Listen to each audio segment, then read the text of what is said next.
Muito bem, vamos entrar na história do crime que aconteceu e chocou a comunidade de Paranaguá no ano de 2019.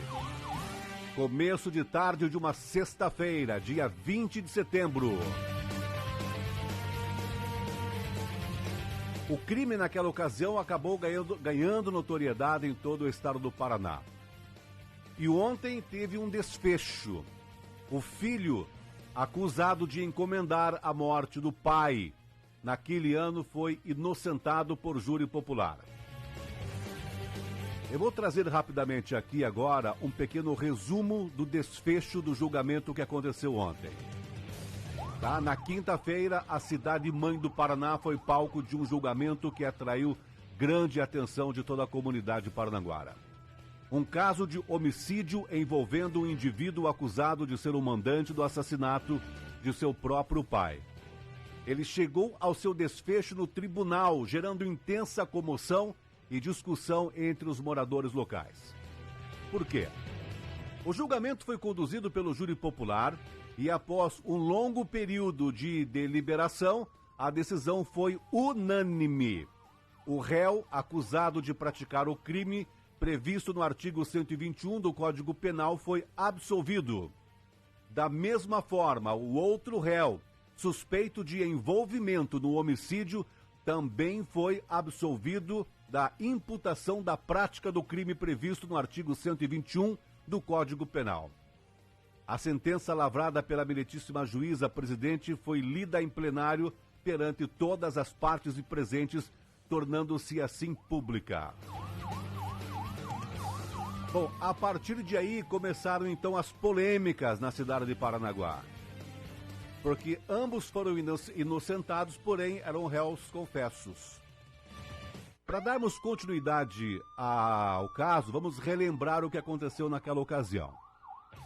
O jovem Luiz Felipe Alcala, de 24 anos, ele foi preso suspeito de encomendar a morte do pai, o Giovanni Alcala, de 47 anos, aqui na cidade mãe do Paraná, Paranaguá. O crime ocorreu no ano de 2019 e o autor dos disparos, o Rafael Anderson Kubiak da Veiga, na época com 23 anos, ele disse ter recebido R$10 mil para assassinar o Giovanni. Segundo a polícia, Rafael, o suposto autor dos disparos, confessou durante o seu depoimento sobre o envolvimento de Luiz Felipe no crime. Segundo a polícia, a dupla planejou um latrocínio na casa de Giovanni. O filho, Luiz Felipe, foi amarrado em um quarto da casa e o pai, na época, então correu para ajudá-lo. Quando o pai, o Giovanni, abriu a porta para ver o que estava acontecendo, neste momento, então, ele foi surpreendido pelo Rafael, segundo a Polícia Civil da época, o autor dos disparos, que levou o Giovanni a óbito na cena do crime. Conforme o delegado Dr. Nilson Diniz, era o delegado responsável pela condução das investigações naquela ocasião, o Luiz Felipe Alcala relatou que tinha uma relação bastante conturbada com o seu pai. Tá? Naquela ocasião, segundo a Polícia Civil, o crime foi elucidado poucas horas depois. Não sei se vocês lembram da época. Um vídeo acabou ganhando muita força nas redes sociais, mostrando claramente a chegada do Luiz Felipe na casa junto com o suposto atirador. O rapaz estava com uma bicicleta, aguardou um pouquinho para que o portão fosse aberto, ele adentrou na casa e depois da prática do crime ele ficou escondido no forro, onde foi descoberto pelas equipes que estavam investigando ali a cena do crime. Bom, então o desfecho aconteceu ontem, ambos foram inocentados, ambos foram absolvidos. Eu quero chamar agora a sua atenção para acompanhar conosco um áudio que foi enviado aqui ao nosso departamento de jornalismo dos advogados de defesa dos réus, Dr. Rian Antunes de Sá e Dr. João Leopoldo Siqueira. Foram os advogados de defesa responsáveis pelo resultado final do julgamento, onde acabou inocentando ou absolvendo os réus. Então você confere comigo agora o que diz o advogado de defesa, Dr. Rian Antunes de Sá. Pode rodar, Aurélio, por favor. Boa tarde ao pessoal da Rádio Litoral FM, aos ouvintes, ao pessoal da produção, aos apresentadores. Bom, foi realizado, né, o julgamento do caso do Giovanni Alcala, e foram 2 dias de julgamento. O julgamento iniciou-se na quarta-feira, 26 de julho, e terminou ao final do dia 27, na quinta-feira. E foi um júri complexo, foram ouvidas várias testemunhas. Ao final da quarta-feira fora realizado o interrogatório dos réus, e onde nós, pela defesa do Rafael declinou que havia sido o autor dos disparos, né? Ele declinou tanto na fase do inquérito, na primeira fase do processo judicial, que a gente chama de sumário de culpa, e perante os jurados, ele novamente confirmou que foi o autor dos disparos que vitimou o Giovanni. E na quinta-feira foi realizados os debates, né? O julgamento iniciou às 8 horas da manhã, abriu-se com o Ministério Público, apresentando a sua tese de acusação. Posteriormente, a defesa veio e sustentou as suas teses, e o Ministério Público veio para a réplica, e a defesa teve a oportunidade da tréplica.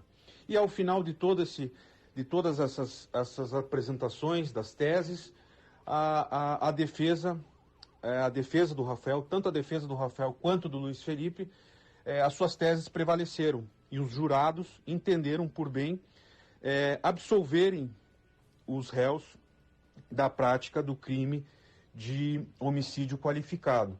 Tanto o Rafael quanto o Luiz Felipe foram absolvidos. E às vezes as pessoas nos questionam sobre como um réu confesso pode ser absolvido. E é muito importante esclarecer que os jurados, eles têm a liberdade de votar, né, de decidir conforme a sua íntima convicção.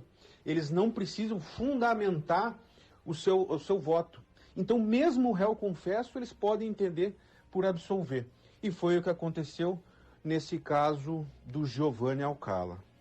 Nós procuramos também na manhã de hoje, o Kaique Melo, nosso repórter, procurou o doutor delegado Nilson Diniz, delegado da 1ª Subdivisão Policial de Paranaguá, que na ocasião do crime, no ano de 2019, ele foi o delegado responsável pelas investigações, tá? E o delegado prontamente, mais uma vez, atendeu aqui ao nosso chamado, ao nosso jornalismo. E você confere comigo agora o que diz o doutor Nilson Diniz sobre este crime e sobre os trabalhos investigativos dele e da sua equipe naquela ocasião. Pode rodar, Orley, por favor. Com relação ao homicídio do Giovanni Alcala, a Polícia Civil, à época dos fatos, coletou todos os elementos informativos que puderam levar ao indiciamento dos investigados. Temos convicção de que o indiciamento foi feito com base de elementos robustos, tanto que logo na sequência a denúncia foi formalizada pelo Ministério Público e foi aceita pelo Poder Judiciário. Relembrando que foi uma prisão em flagrante, os suspeitos foram presos logo após a prática do crime, e todos aqueles elementos apresentados pela Polícia Militar naquele momento levaram o delegado de polícia a entender que de fato existia aí a justa causa para a lavratura do auto de prisão em flagrante. Na sequência foram ouvidas testemunhas que corroboraram a tese levantada no dia da prisão, e com base nisso foram elaborados os indiciamentos, e os indiciamentos que a Polícia Civil entendia que eram cabíveis à época dos fatos. Com relação à sentença prolatada em juízo, não devemos tecer qualquer tipo de comentário, porque sabemos da soberania do júri. Então, deixo aí consignado que a Polícia Civil fez o trabalho que deveria ser feito, com a cautela que deveria ser feita, com cuidado, e entregou um trabalho muito bem feito ao Ministério Público e, consequentemente, deu aso aí à formulação da denúncia. Bem, nós ouvimos o doutor delegado Nilson Diniz. Como eu disse agora há pouco, foi ele e a sua equipe que conduziram os trabalhos investigativos com relação ao crime. E que, na ocasião, o crime foi elucidado poucas horas depois do acontecido. Tá? Deixar aqui, primeiro, nosso agradecimento ao doutor Nilson Diniz por mais uma vez ter atendido ao nosso chamado. Conversamos com ele pela manhã, eu e o Kaique, né, Kaique? Sim. E ele, mais uma vez, gentil como sempre, nos atendeu prontamente, nos encaminhou este áudio também com exclusividade, falando sobre aquela situação. Só deixar claro, Kaique, mais uma vez, apesar de que o delegado já disse que não cabe a ele nenhum tipo de comentário nesse momento, uma vez que já foi para julgamento, a sentença já foi dada. É importante destacar que a Polícia Civil fez seu trabalho naquele momento, apresenta-se então todo o trabalho policial ao Poder Judiciário, que a partir de então toma conta do procedimento, que de 2019, quase 4 anos depois, se desenrolou em audiências que aconteceram. Esse julgamento aconteceu na quarta-feira e também na quinta-feira. Foi um julgamento de 2 dias, quase 4 anos depois, e chegou-se à decisão unânime final. Unânime por quê? São 7 jurados, o Miguel vai explicar melhor sobre isso, mas como os 4 primeiros envelopes, os 4 primeiros votos dos jurados foram abertos e foram unânimes em favor da absolvição dos acusados, não havia necessidade da abertura dos demais envelopes. Então, por essa razão, foi decisão unânime do júri popular. Seguinte, o júri popular, a decisão não é do juiz, a decisão não é do... O Ministério Público apresenta a acusação contra os acusados. É composta também o defesa, trabalho de defesa, que nesse caso foram 2 advogados, um para cada, e fizeram ali as suas análises. Como o advogado colocou, foi apreciada a fala do Ministério Público, foi dado o direito da fala dos advogados de defesa, dos acusados, novamente a réplica do Ministério Público e a réplica dos defensores dos réus.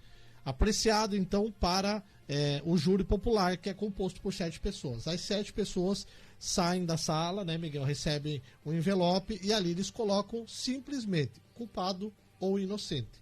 Não há uma análise na resposta do júri popular. Eles simplesmente colocam culpado ou inocente.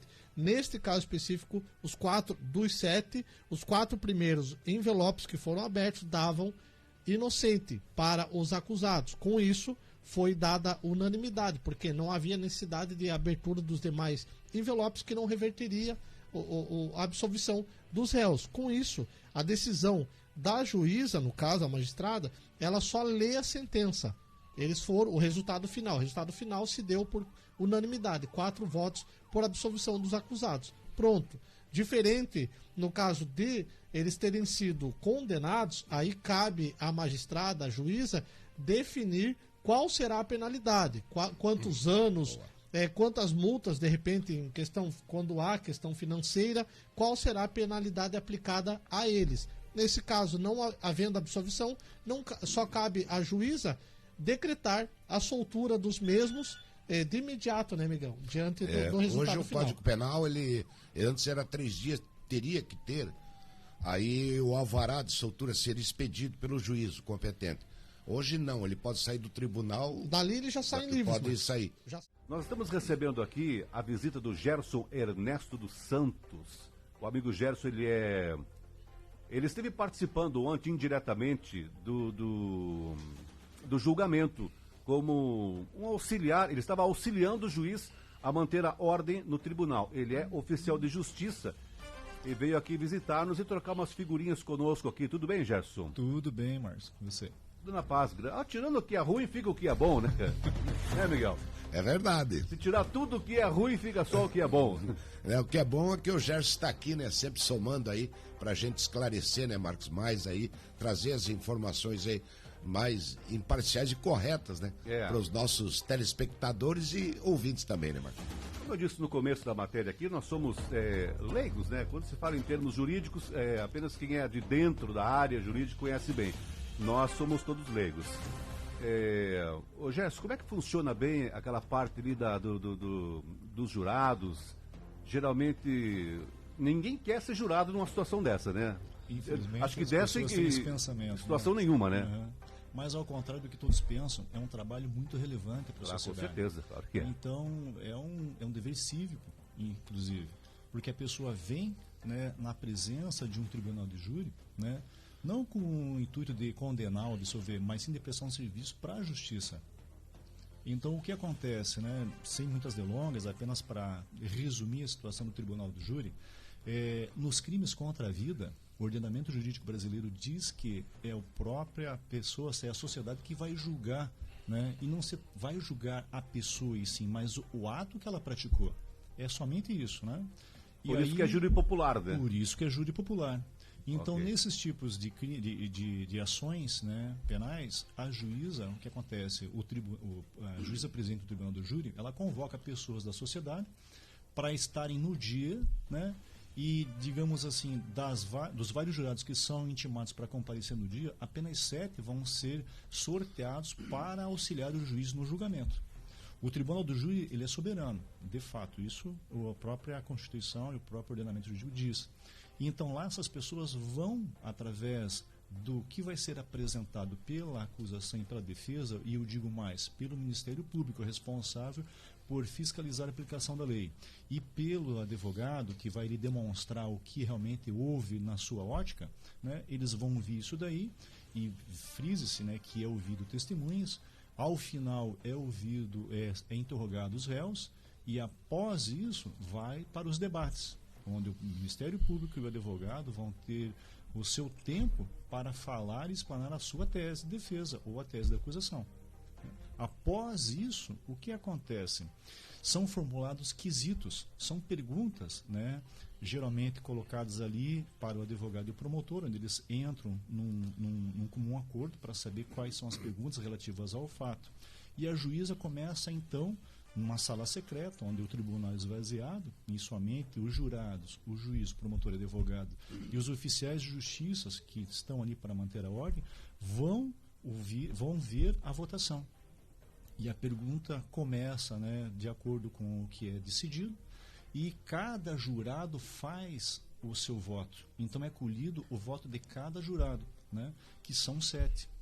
E após a leitura desse quesito, após a votação, a juíza, então ela abre a urna e começa a fazer primeiro a votação daquele que é o voto válido, né, a abertura da primeira urna que é o voto válido. E na hora que ela chega na maioria, ela para de contar. Então, no tribunal do júri, não existe mais a unanimidade, onde se abria os 7 votos para saber se foi 4-3, né, 5-2, não existe mais. Agora, chegou na maioria, a juíza encerra a leitura dos votos, né, para então dar se a pessoa, naquele voto ali foi sim ou não. Então, o jurado também, ele não vota se é culpado ou inocente. As perguntas são feitas e o jurado vai responder sim ou não àquele quesito. Chegou na maioria, a juíza encerra. Aí passa-se para o outro julgamento, para outra pergunta, para outro quesito, né? Então, é dessa forma que é realizado.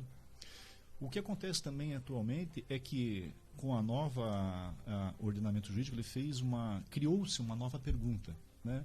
Então, independente de qualquer situação do processo, é obrigado agora, né, e isso os juristas colocaram e os políticos votaram isso, por isso que houve essa alteração, né, no tribunal do júri, em que tem que ser feita a pergunta se o jurado absolve o réu, independente de qualquer tese.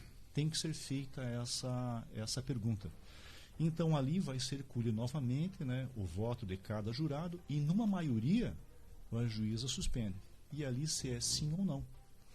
O que acontece muito, Marcos, é que durante os debates, alguns são, né, acalorados, outros não, e com todas as informações que os jurados têm, né, que praticamente resume-se um processo lá de 2, 3 anos em um dia ou 2, então são muitas informações. E diante daquilo que é trazido ali, o jurado ele vai absorvendo e no momento da decisão da sua pergunta, da sua resposta na urna, ele coloca com a sua convicção. Então, às vezes, pode ser levado pela emoção? Pode ser levado pela parte técnica? Pode. Mas isto que é o, digamos assim, é o enredo do tribunal do júri. Não se chama pessoas com conhecimento, e sim pessoas das diversas áreas, seja são pessoas com formações superiores ou não. Para o tribunal isso não importa, e sim que ela participe na votação. Entendi. Então, vamos falar dessa situação, Gerson. 7 jurados. 7 jurados. Tá? A juíza abriu lá os primeiros 4 envelopes. Então, se ali já começou a se desenhar, já se desenhou praticamente o resultado final do julgamento.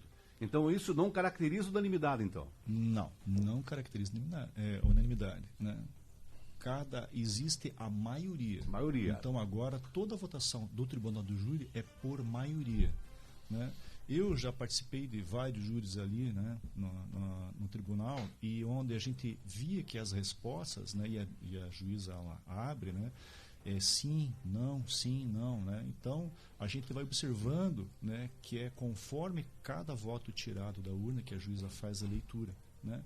Então já houve questões de ser decidido no último voto, né? Aí é 4-3, mas a maioria do sim ou do não é que vai justamente definir a resposta da Gerson,